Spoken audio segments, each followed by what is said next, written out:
Seja muito bem-vindo a esse curso de Introdução ao Grego do Novo Testamento.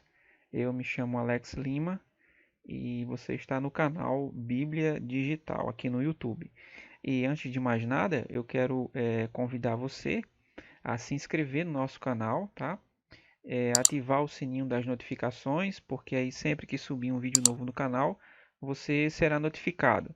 E também eu peço que, se você gostar desse conteúdo, se ele te ajudar de alguma forma, que você deixe o seu like, deixe o seu comentário aí na descrição do vídeo, logo aqui embaixo. O objetivo desse curso é para ajudar aquelas pessoas que estão iniciando seus estudos na Bíblia, no Novo Testamento, que querem saber um pouco mais acerca das línguas originais da Bíblia, que têm o interesse de se aprofundar um pouco mais na questão de tradução, de entender o porquê das diferenças que existem entre as traduções que nós temos em língua portuguesa, enfim.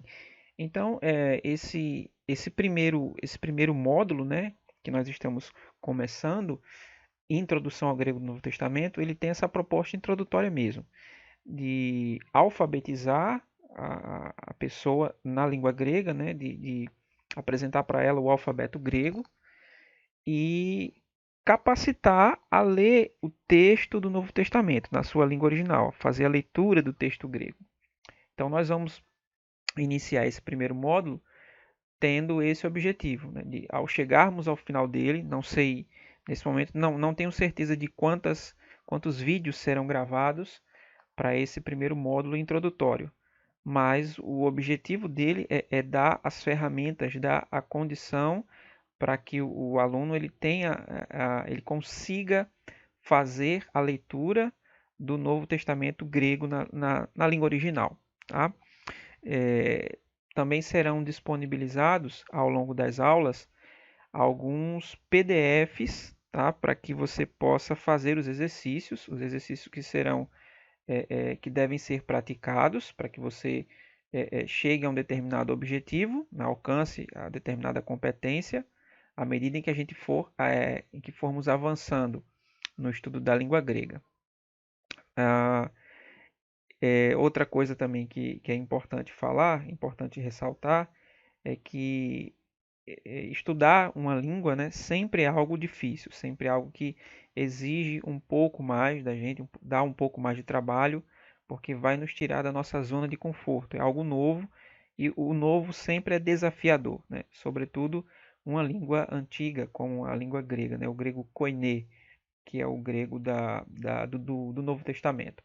Então, vai exigir um pouco de você, tanto na questão do acompanhamento das aulas, né, de praticar os exercícios que serão feitos, que serão passados para você, e também de praticar a leitura. Tá? Então, vai exigir esse compromisso da sua parte para que você, de fato, consiga utilizar esse conhecimento que vai ser passado para você e que você consiga aplicá-lo e que ele gere resultados para você, né? Que você consiga, de fato, ter esses resultados na sua vida e, e assim chegar ao objetivo que você tanto quer, que é poder ter acesso aos originais ali do Novo Testamento, né? Poder consultá-los, poder usar ferramentas e materiais que existem aí para todo tipo e para todo gosto, né?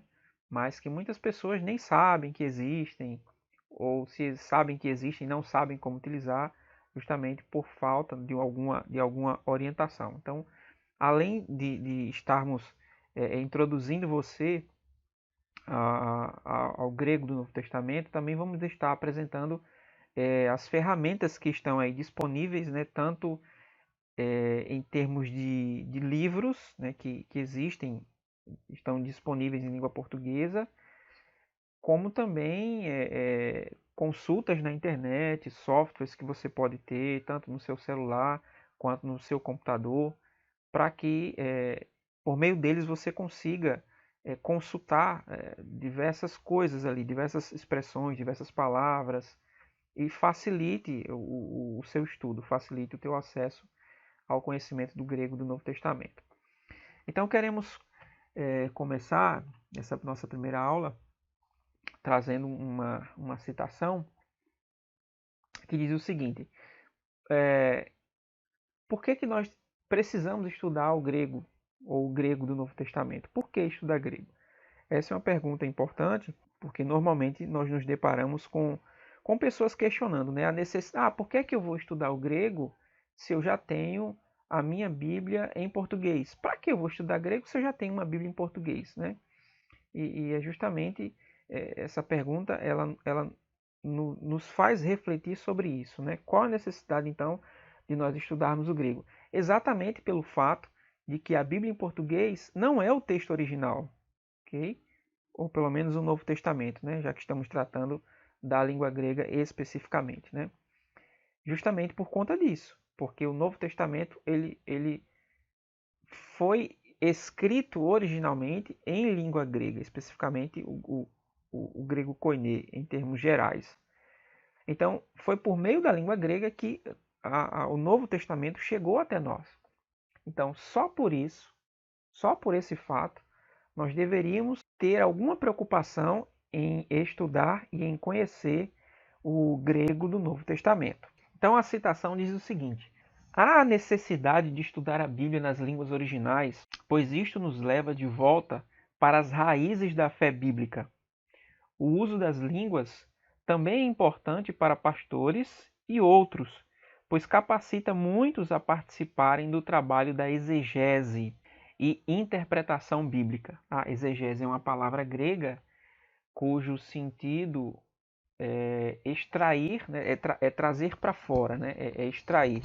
Então, o objetivo da exegese é trazer para fora o sentido original do texto, o sentido pretendido pelo autor, né, o que o autor de fato quis comunicar. Isso é exegese, é quando a gente faz, quando a gente permite que o texto fale aquilo que ele significa, né? Quando eu tento fazer o texto falar aquilo que ele não diz, isso é exegese e não exegese, tá? Existe uma diferença aí. Então, essa é uma tarefa que não devia ser deixada para aqueles que lecionam em seminários teológicos ou estão envolvidos na pesquisa teológica. A tarefa da exegese pertence à igreja como um todo. Tá? Então, é interessante pensar por esse lado, porque as pessoas tendem a acreditar que a erudição, né, ela é algo oposto à piedade, à espiritualidade. Né? E quando você vai olhar para homens do passado que se debruçaram sobre a palavra de Deus, eles eram homens extremamente eruditos e muito piedosos. Eram pessoas que de fato gastavam tempo em oração, gastavam tempo na preparação dos seus sermões, e isso passava pelo estudo das línguas originais. Então, existem diversos exemplos de pessoas que praticavam isso, né, enquanto estavam ali, ao mesmo tempo que estavam gastando tempo ali lendo o grego, estudando gramática, eles estavam orando e pedindo a Deus graça, pedindo a Deus direção, pedindo o auxílio do Espírito Santo. Então, não existe uma oposição entre erudição e espiritualidade, né? Devoção, piedade. São coisas que caminham juntas. Uma outra citação que nós encontramos diz o seguinte: ainda que o Evangelho tenha chegado até nós através do Espírito Santo, é inegável que tenha vindo por meio de idiomas e tenha sido conservado e divulgado valendo-se deles.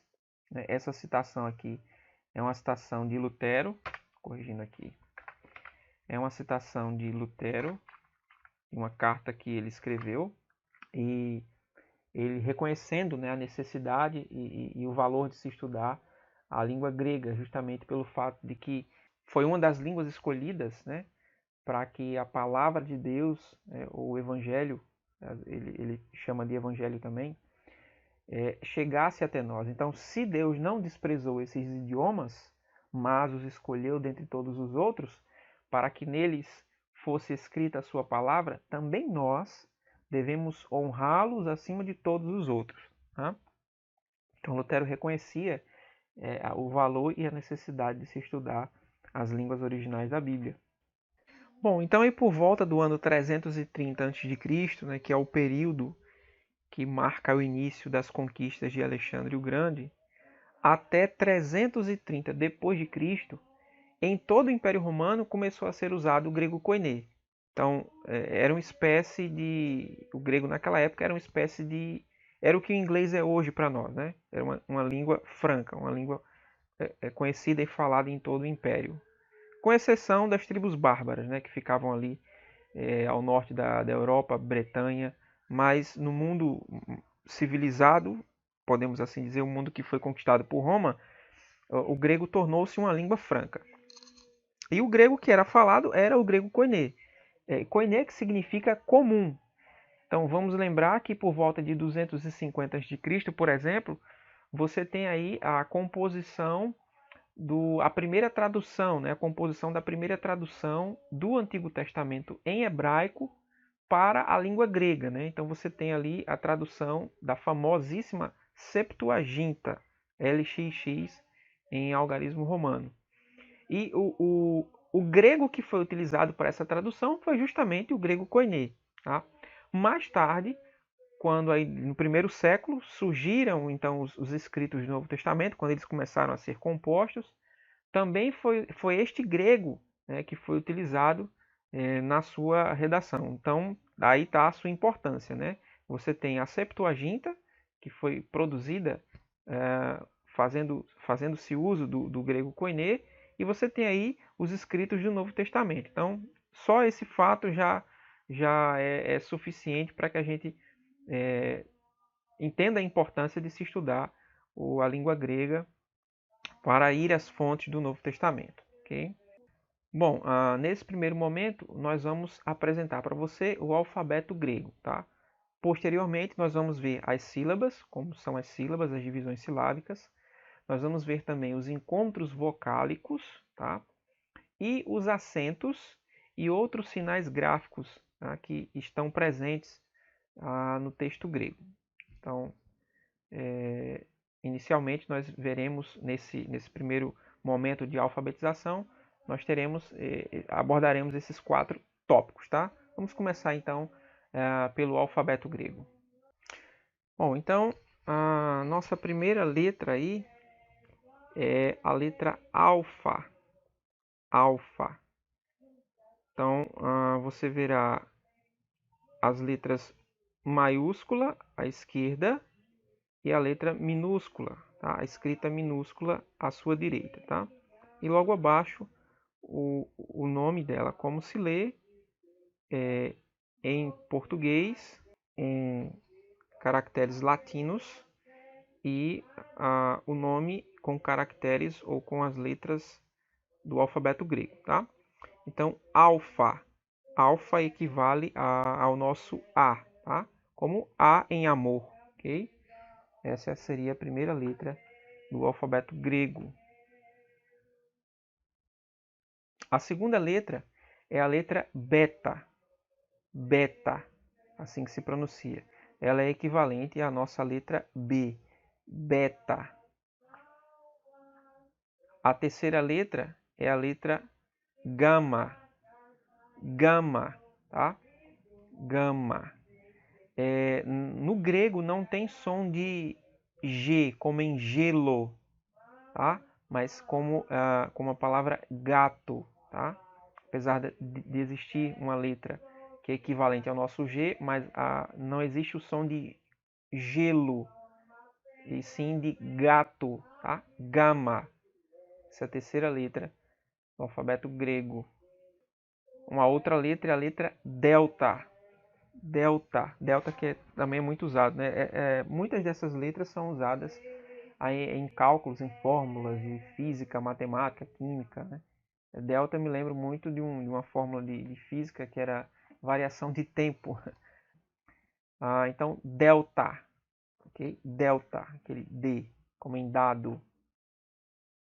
Uma outra letra é a letra epsilon. Epsilon equivale ao nosso E, como se fosse um E com acento agudo, tá? Epsilon. Epsilon. Uma outra letra é a letra zeta. Zeta equivale ao som de Z. Se bem que a pronúncia ela parece é como se ela tivesse um D e um Z, como aqui embaixo, ó. Um D e um Z, tá vendo? Então a ideia é que a pronúncia seria zeta, zeta, bem suave, zeta, tá? Equivale ao nosso Z.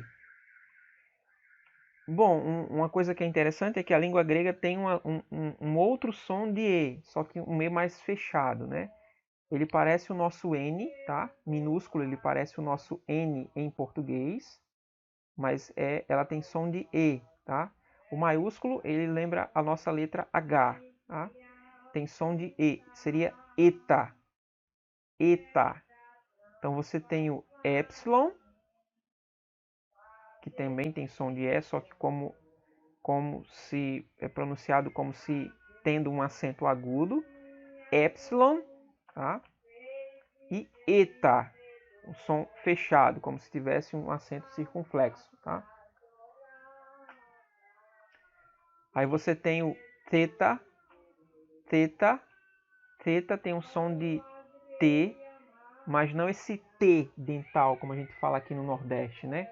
Tio, tia. É o som do TH em inglês, como em think, think, think. Ah, então, é com essa letra aqui, por exemplo, que se escreve a palavra theos. A gente costuma ler theos, né? Mas a pronúncia é com esse som do TH do inglês. Theos, theos. Então, o nome da letra é theta, theta. Uma outra letra é a letra iota, iota. Uma curiosidade é que o grego ele não tem som de J, como em giló, tá? Jacaré. Não existe esse som no alfabeto grego, tá? Então, normalmente, nas palavras que em português nós usaríamos o J, o grego usa o iota, tá? Que tem som de I, iota, ok? Uma outra letra é a letra kappa, kappa, que seria o K, né? O K do inglês, que também entrou no alfabeto português. Kappa, ok? Uma outra letra é a letra lambda. Lambda tem o som de L, lambda, lambda. E o maiúsculo dele é como um A sem aquele tracinho no meio, tá? Bom, também seguindo aí o alfabeto, você tem a letra Mi. Mi, ele tem som de M, mas aquele M mais como se fosse puxando aquele som que a gente faz em francês. Oui, mi, mi. Essa seria a pronúncia dele, mi, tá? Mas equivaleria ao nosso M em português. Bom, a outra letra é a letra N, tá? N, que parece um V, tá? Mas em grego você não tem um V, você não tem som de V. O N, ele equivale ao nosso N em português. Também tem essa pronúncia meia afrancesada, né? Se é que eu posso dizer assim. Assim como o Mi, você tem um N, tá? Que equivale ao nosso N em português. É a letra Xi, Xi, tá? Xi, Xi. A gente tem isso quando, por exemplo, na palavra extra, né? Extra, táxi. Acho que esse é o melhor exemplo. Táxi. Então, é o que a gente tem mais próximo em língua portuguesa. Usando o X, né? A gente consegue chegar a essa pronúncia, né? Seria a ideia do C, é como se você juntasse a letra C e a letra S para chegar a essa pronúncia aqui. Xi, xi, como em táxi, tá? Uma outra letra é a letra Ômicron. Ômicron. A ideia é de que Ômicron é o O pequeno. A ideia seria essa. Ômicron. O pequeno. Ômicron. Tá? Equivale ao nosso O. Você tem também a letra Pi. A letra Pi. Pi. Existe ali na matemática você tem π, né, que equivale a 3,14 e alguns números a mais ali. Então equivaleria ao nosso P, ok? Pi, P, são bem parecidos, tanto o π maiúsculo quanto o π minúsculo. Em grego você também tem a letra Rho, tá? Que equivaleria ao nosso R em português, tá? Como em run em inglês. Apesar do maiúsculo parecer com o nosso P, tá? Mas não se engane, isso tem som de R, tá? Rho. Uma outra letra é a letra sigma, tá? Sigma. E aqui você terá dois sigmas. Esse primeiro sigma aqui, ele é o sigma que inicia a palavra ou aparece no meio da palavra, tá? Então esse primeiro sigma aqui, parece uma bolinha com um tracinho em cima, ele sempre aparece no início das palavras e no meio das palavras.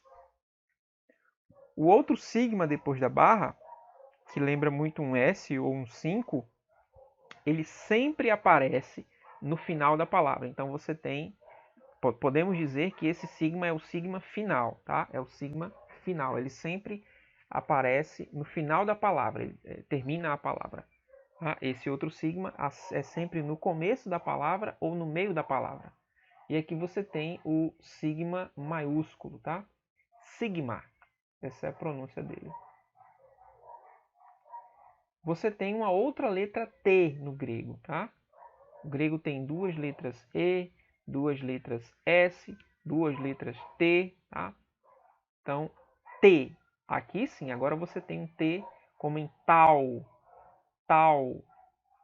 né? Como em touro, aquele T, como a gente pronuncia aqui no Nordeste, né?